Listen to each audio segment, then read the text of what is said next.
Learn computer yourself. Preface. Dear children, computers have become an integral part of our day-to-day life. Computers are used in schools, offices, railway stations, hospitals, banks, and retail shops. Therefore, it's very important to know about computers. It is an important part of education, and thus it is required to introduce computers in early stages of educational life. This book has been designed in such a manner that you can learn computer yourself by seeing images and reading its content. I would request teachers to give more examples on day-to-day life where students can relate themselves to computers. It will help them to learn and understand computers easily. Happy learning.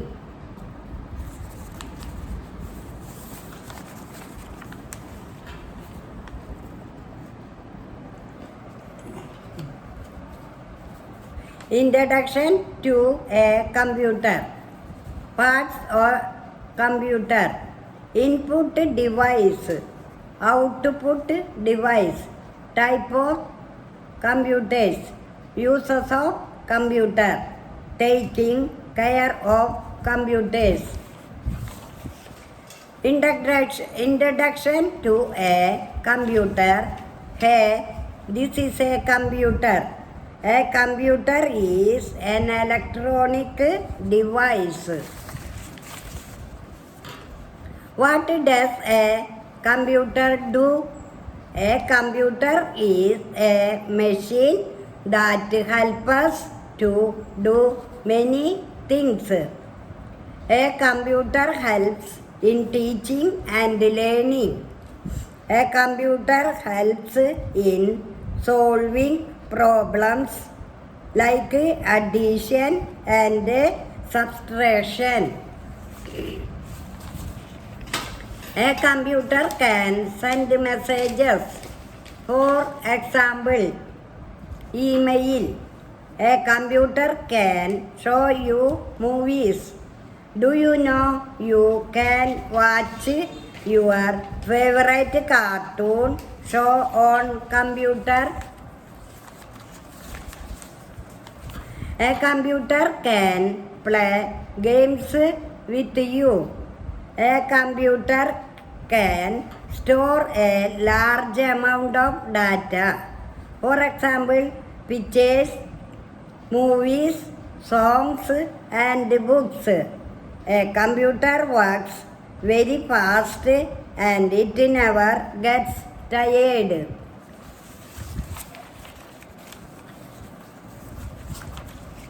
There are natural and man-made things around you.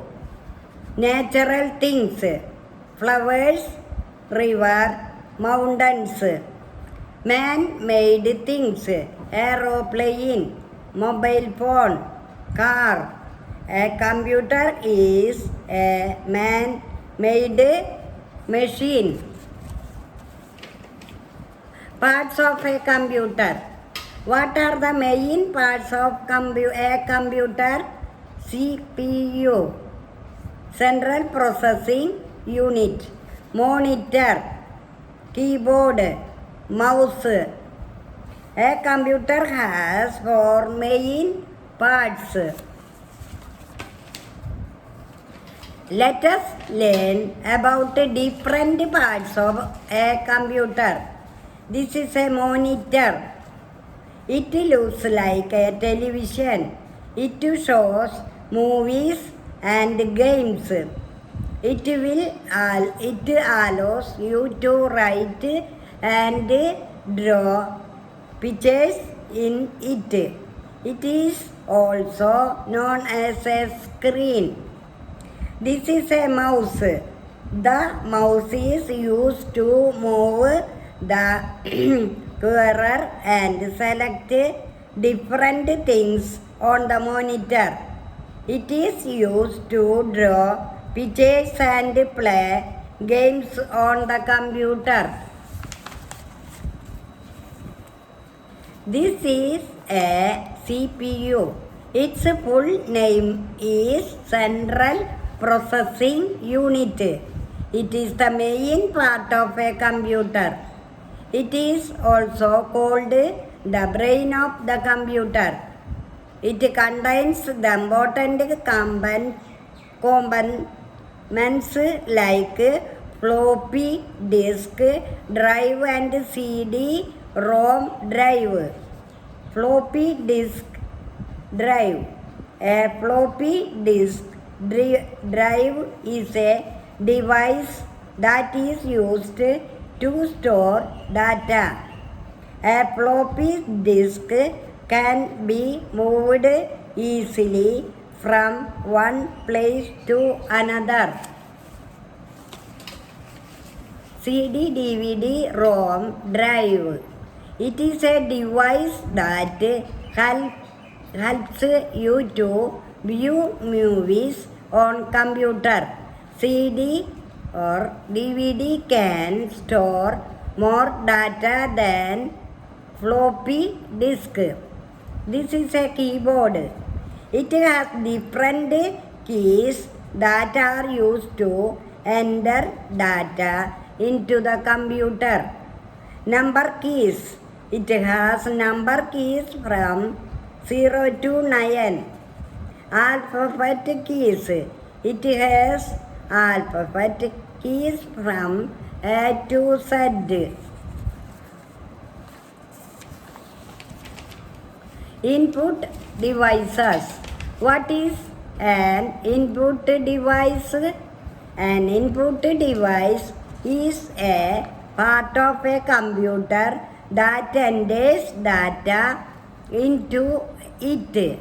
The input devices are keyboard, mouse, joystick, web, camera, and microphone.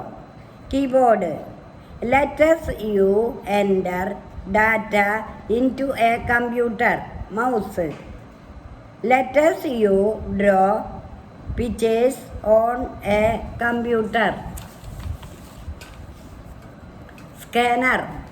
Letters you enter your photo into a computer. Joystick. Letters you play games on a computer. Web camera. Letters others see you live on a computer. Microphone. Letters you record your voice on a computer. Function keys. F1, F2, F3, F4, F5, F6, F7, F9, F10, F11, F12. The keyboard has 12 function keys from F1 plus 0 F12. The function keys make tasks easy on computer. Arrow keys. The keyboard has 4 arrow keys. The arrow keys help you to move the cursor up, down, left, and right on computer.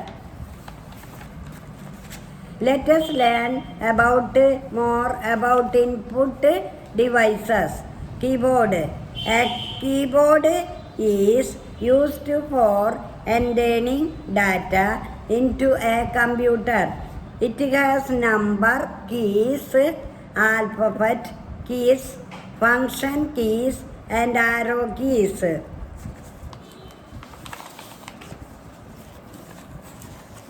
Number keys 1, 2, 3, 4, 5, 6, 7, 8, 9, 0. The keyboard contains numbers from 0 to 9. You can enter any number by pressing number keys on the keyboard, alphabet keys. The keyboard contains alphabet from A to Z. You can write any word by pressing alphabet keys on the computer. If you can write your name on a computer. Scanner. The scanner is an input device. It is used to scan images into the computer. Joystick. The joystick is an input device. It is used for playing games like car racing, bike racing, shooting, and football.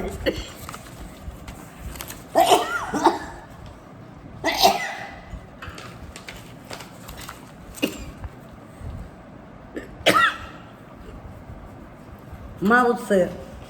A mouse is a pointing device. It has two buttons with a scroll button in the center.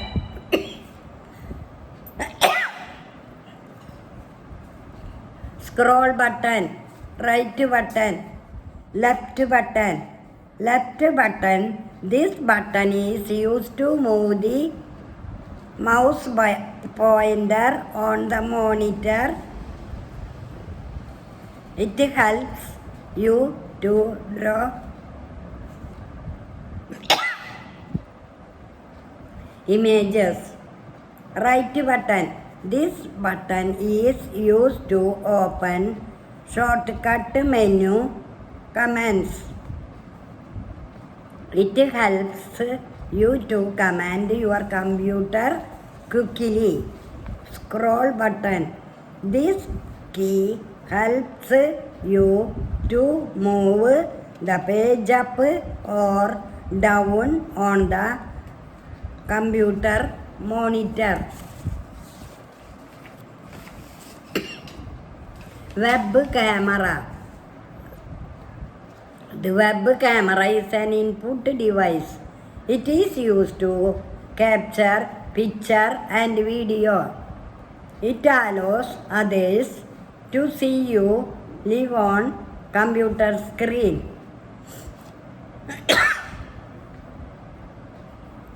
Microphone. The microphone is an input device. It is used to record your voice.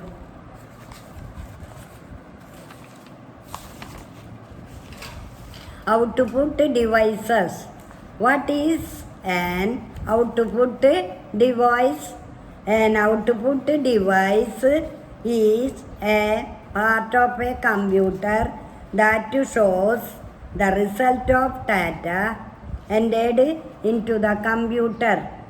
The main output device are printer. It prints text and images on the paper. It can also print your favorite picture. The printed copy is also called as hard copy. Monitor.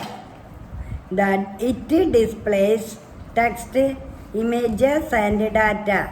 The data displayed on the monitor is also called as soft copy. Speaker. It is used for listening songs.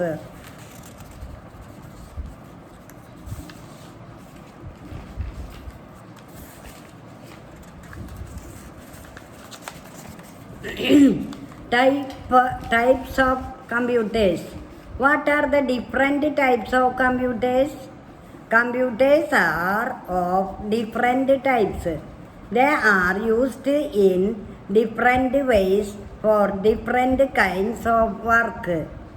Some types of computers are desktop computer. A desktop computer is also known as personal computer. A PC is mainly used at homes, schools, and offices. Laptop computer. A laptop is a small computer and it can be carried around easily. It is mainly used in offices, homes, and while traveling. Supercomputer.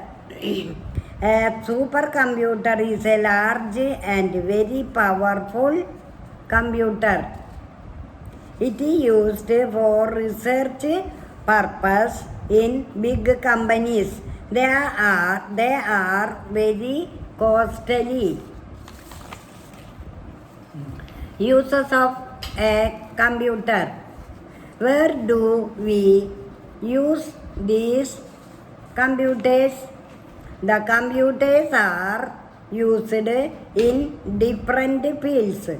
Some of the most important places where computers are used are schools. The computers are used in schools for teaching purpose. Teachers use computer for preparing report cards and students use it to do homework and learn new things.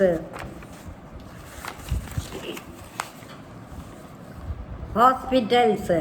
The computers are used in hospitals to keep the records of patients, doctors, and other staff members. Doctors use computers to examine their patients and generate reports.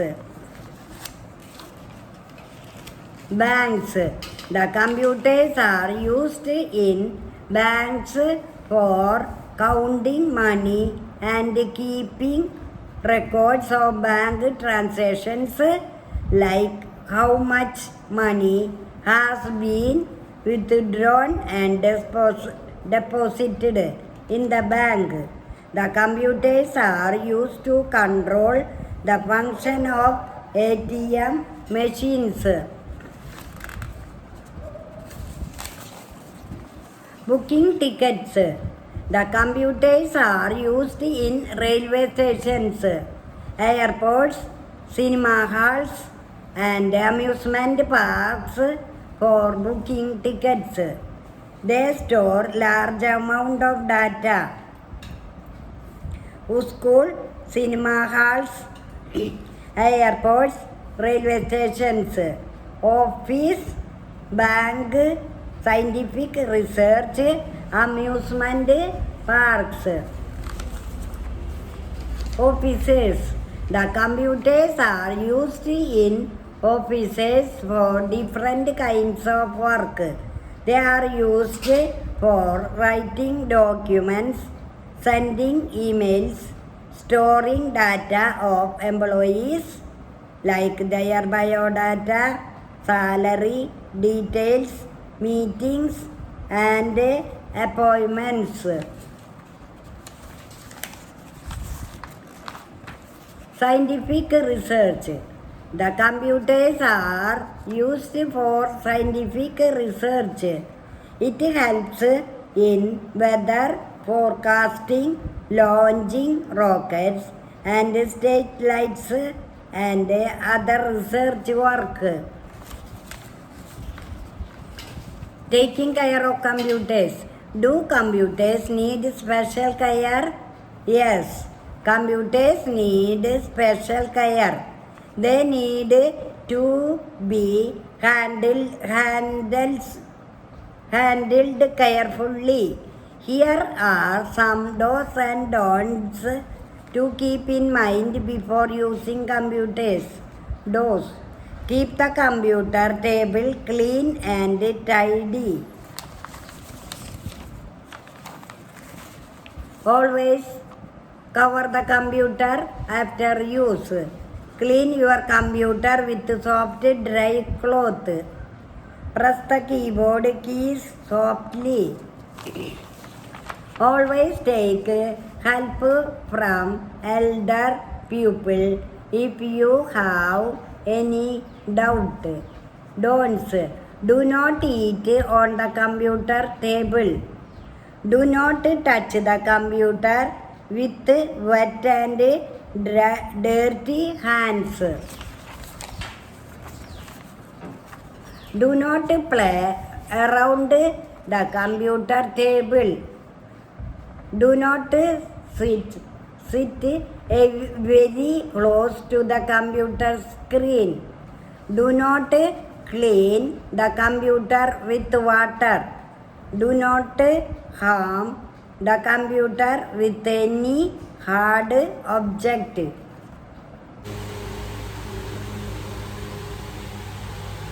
Religion, communism and politics. Let us now turn to very different kind of social division.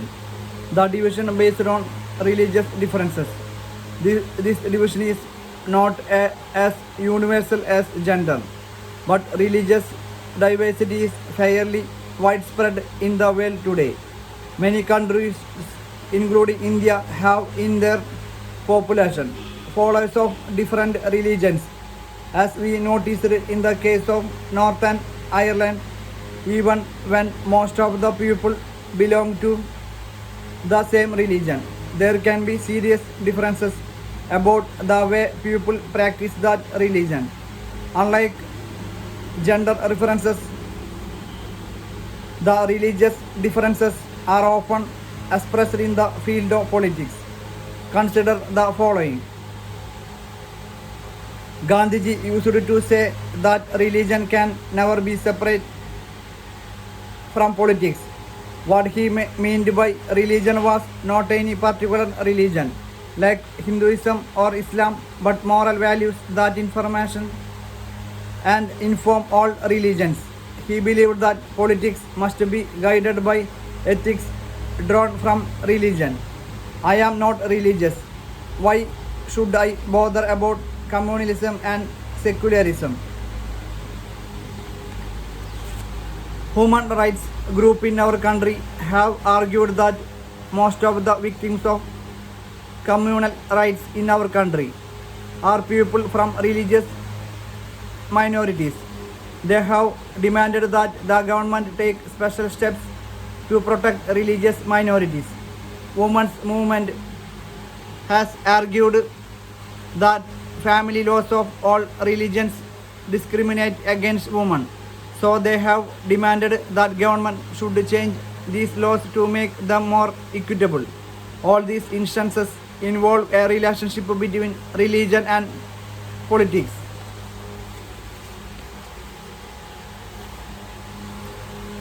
But they do not seem very wrong or dangerous. Ideas, ideals and values drawn from different religions can and perhaps should play a role in politics. People should be able to express in politics and their needs, interests and demands as a member of a religious community.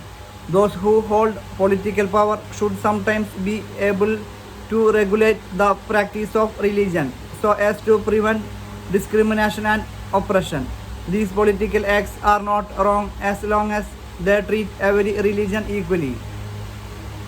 Communalism. The problem being when religion is seen as the basis of the nation. The example of Northern Ireland in before videos there shows the dangers of such an approach to nationalism. The problem becomes more acute when religion is expressed in politics in exclusive and partition terms, when one religion and its followers are pitted against another. This happens when beliefs of one religion are presented as superior to those of other religions. when the demands of one religious groups are formed in opposition to another, and when state power is used to establish domination of one religious group over the rest. This manner of using religion in politics is communal politics. Communal politics is based on the idea that religion is the principal basis of social community. Communalism involves thinking along the following lines. The followers of a particular religion must belong to one community. Their fundamental interests are the same. Any difference that they may have is irrelevant or trivial for community life. It also follows that people who follow different religions cannot belong to the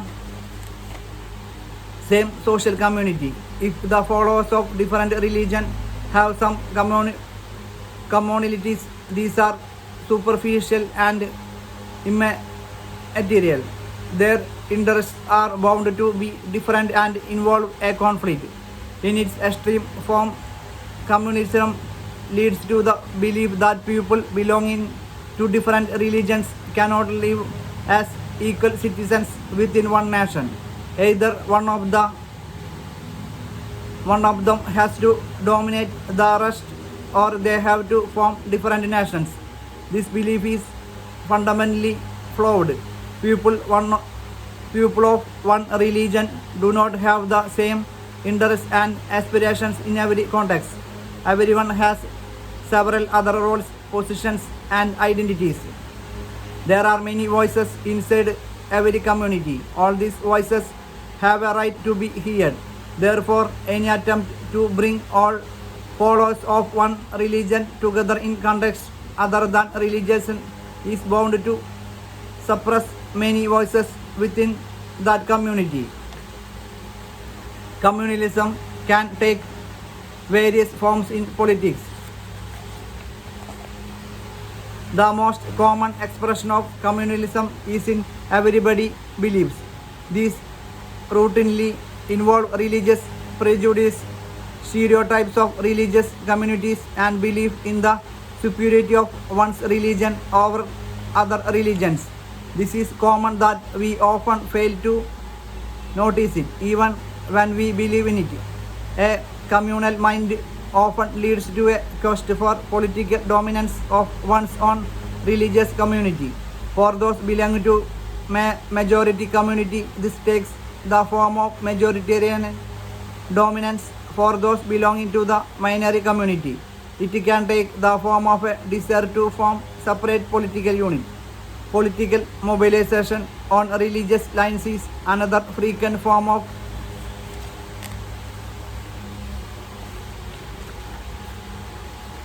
communism.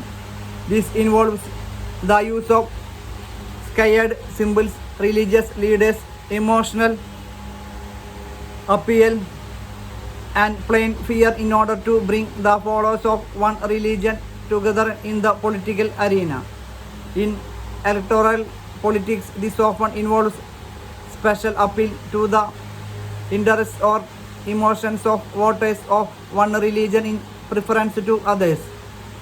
Sometimes communalism takes its most ugly form of communal violence, riots and massacre. India and Pakistan suffered some of the worst communal riots at the time of the partition. The post-independence period has also seen large-scale communal violence. Secular state.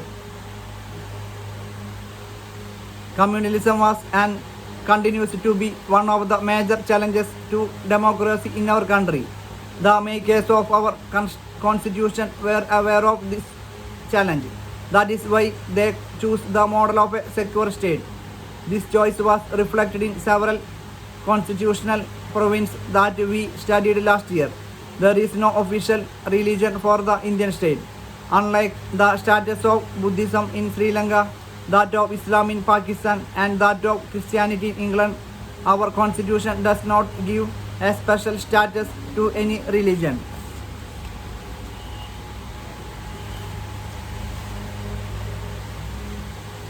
Family laws. Those laws that deal with family-related matters such as marriage, divorce, adoption, inheritance, etc. In our country, different family laws apply to followers of different religions. I often crack jokes about people from one religion. Does not make me communal.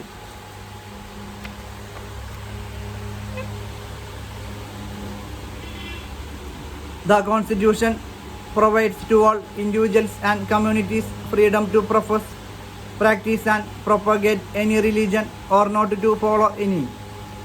The Constitution prohibits discrimination on grounds on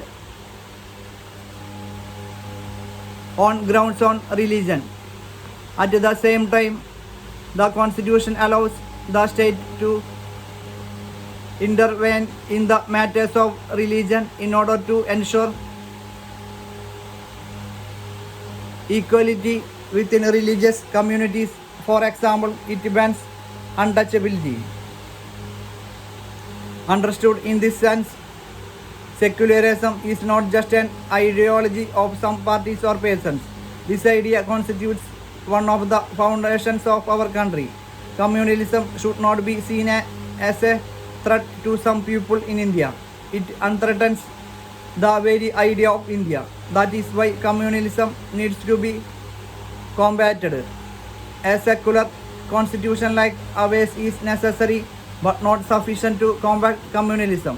Communal prejudice and propaganda need to be countered in everyday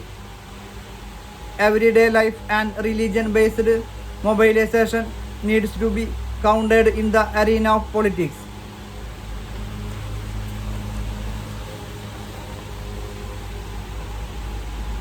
Caste and politics.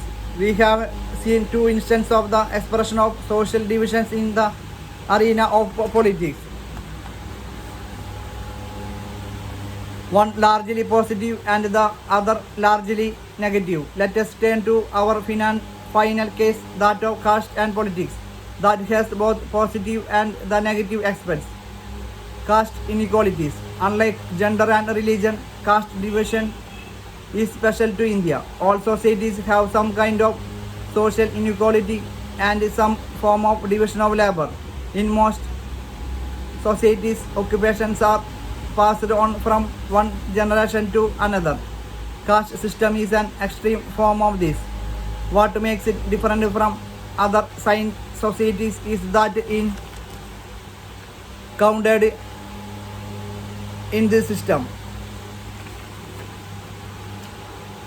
Hereditary occupational division was sanctioned by rituals. Members of the same caste group were supposed to form a social community that practiced the same or similar occupation, married within the caste group, and did not eat with members from other caste groups. Caste system was based on exclusion of and discrimination against the outcast groups. They were subjected to the inhuman practice of untouchability, about which you have studied in this video. That is why political leaders and social reformers like Jyotiba Phule, Gandhiji, B.R. Ambedkar and Periyar Ramaswamy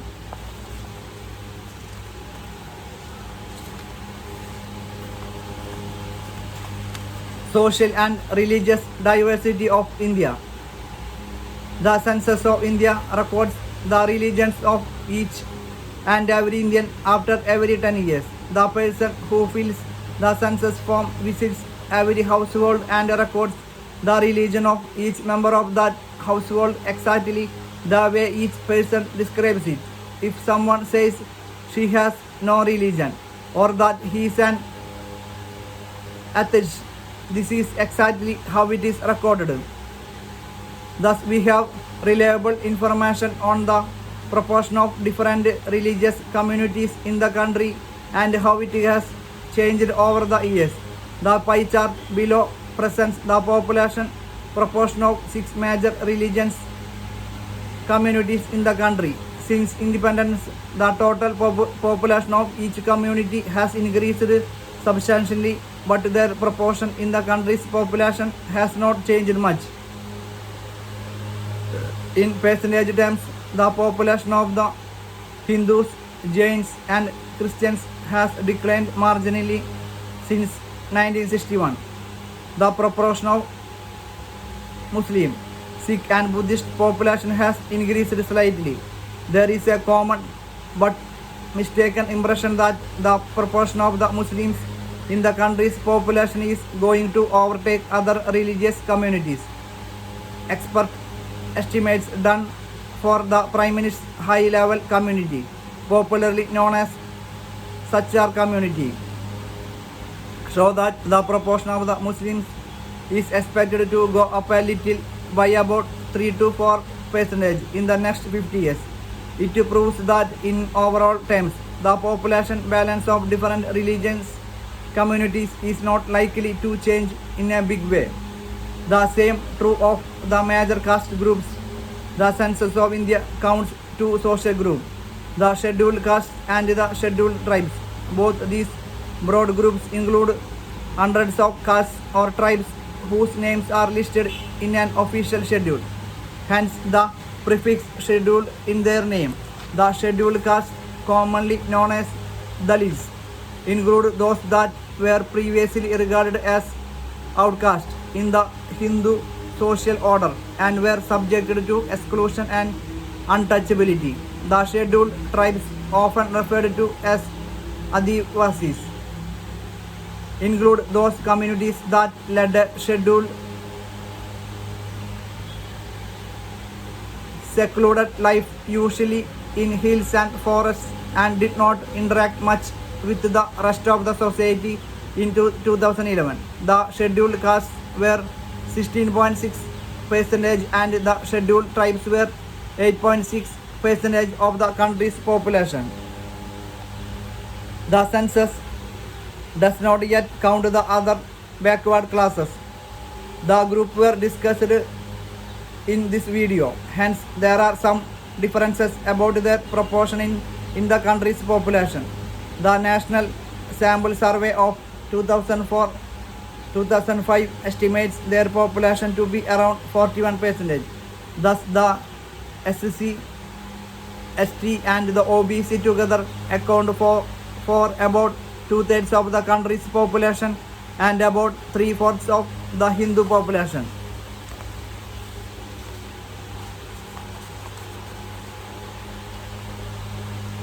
Naikar advocated and worked to establish a society in which caste inequalities are absent, partly due to their efforts and partly due to other socio-economic changes.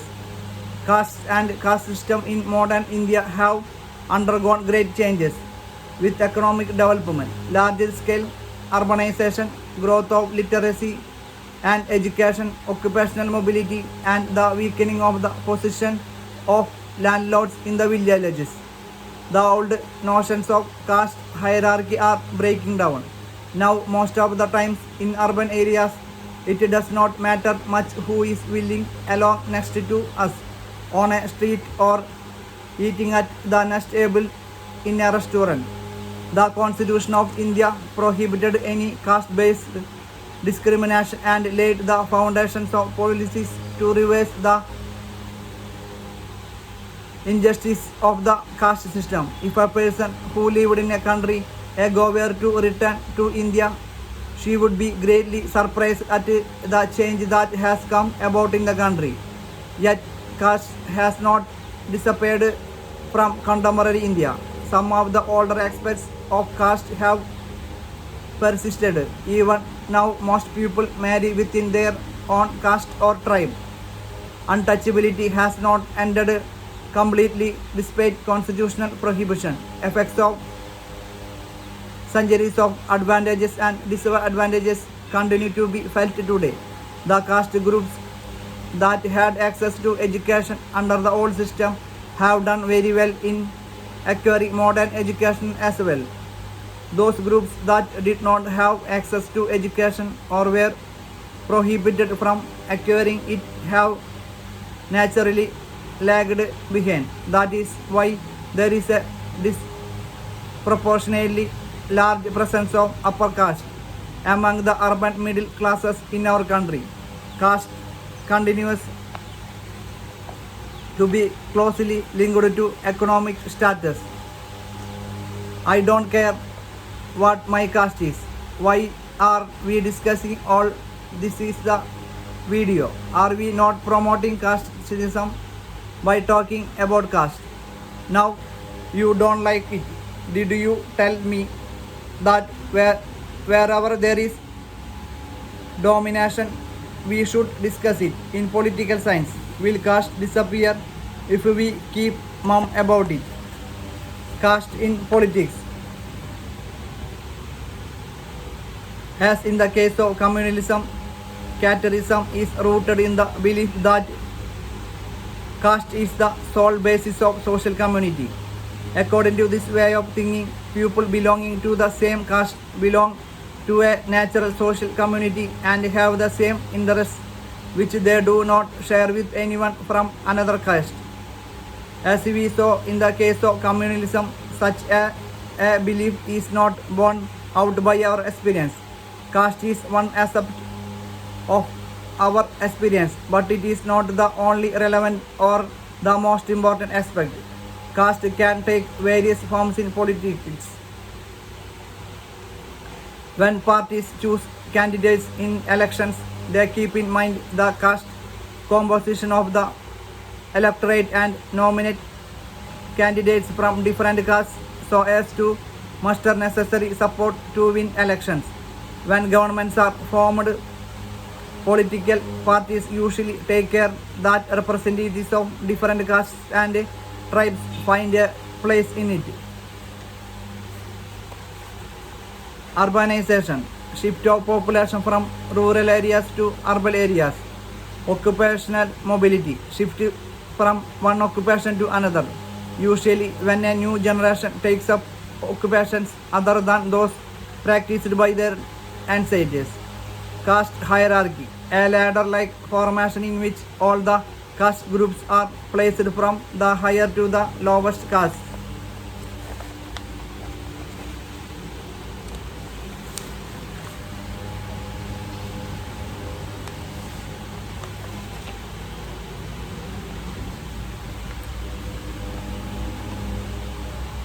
Caste inequality today.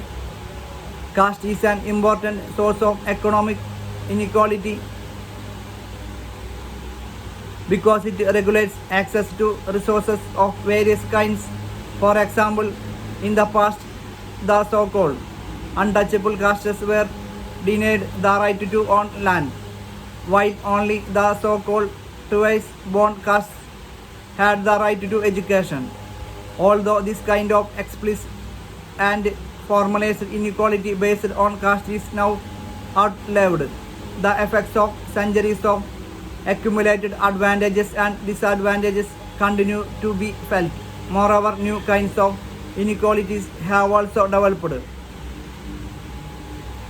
The relationship between caste and economic status has certainly changed a lot today. It is possible to find very rich and very poor people in every caste, whether low or high. This was not true even 20 or 30 years ago. It was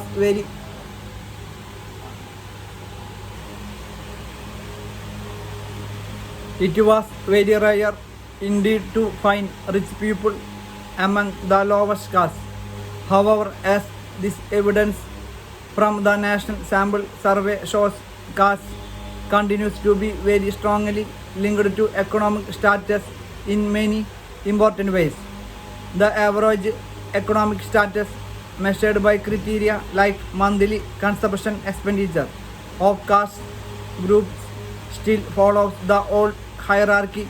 The upper castes are best off, the Dalits and Adivasis are worst off, and the backward classes are in between. Although every caste has some poor members, the proportion living in extreme poverty below the official poverty line is much higher for the lowest caste and much lower for the upper caste, which the backward classes once again in between. Although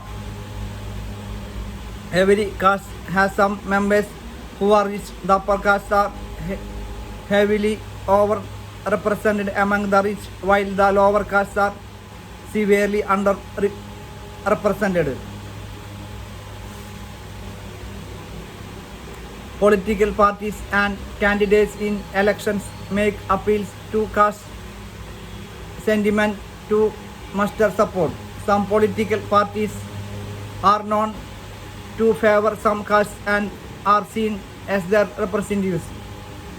Universal adult franchise and the principle of one person, one vote compelled political leaders to gear up to the task of mobilizing and securing political support. It also brought new consciousness among the people of castes that were hitherto treated as inferior and low. The focus on caste in politics can sometimes give an impression that elections are all about caste and nothing else. That is far from true. Just consider this. No parliamentary constituency in the country has a clear majority of one single caste. So every candidate and party needs to win the confidence of more than one caste and community to win elections. No party wins the votes of all the voters for a caste or community. When people say that a caste is a vote bank of one party, it usually means that a large proportion of the voters from that caste vote for that party. Many political parties may put up candidates from the same caste if that caste is believed to dominate the electorate in a particular constituency. Some voters have more than one candidate from their caste, while many voters have no candidate from their caste. The ruling party and the sitting MP or MLA frequently lose elections in our country. That could not have happened if all castes and communities were frozen in their political preferences.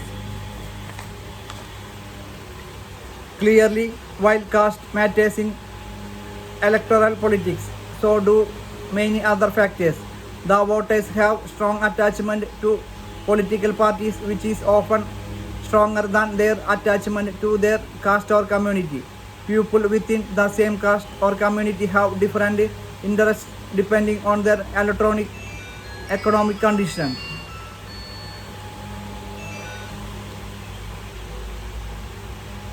The voters have strong attachment to political parties, which is often stronger than their attachment to their caste or community. People within the same caste or community have different interests depending on their economic condition. Rich and poor or men and women from the same caste often vote very differently. People's assessment of the performance of the government and popularity rating of the leaders matter and are often decisive in elections. Politics in caste. We have so far looked at what caste does to politics, but it does not mean that there is only one way relation between caste and politics. Politics too influences the caste system and caste identifies by bringing them into the political arena. Thus, it is not politics that gets caste ridden. It is the caste that gets politicized. This takes several forms. Each caste group tries to become bigger by incorporating within it neighboring castes or subcastes which were earlier excluded from it. Various caste groups are required to enter into coalition with other castes or communities and thus enter into a dialogue and negotiation. New kinds of caste groups have come up in the political arena like backward and forward caste groups. Thus, caste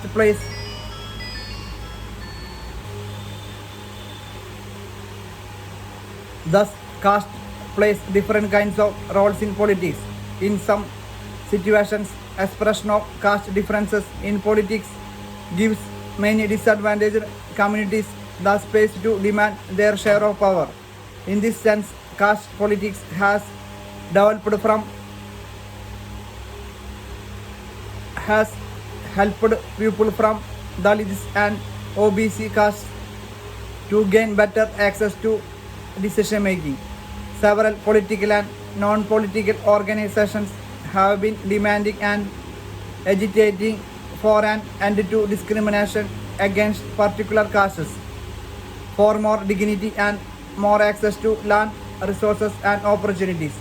At the same time, exclusive attention to caste can produce negative results as well, as in the case of religion, politics based on caste identity alone is not very healthy in a democracy. It can divert attention from other pressing issues like poverty, development, corruption. In some cases, caste division leads to tensions, conflict, and even violence.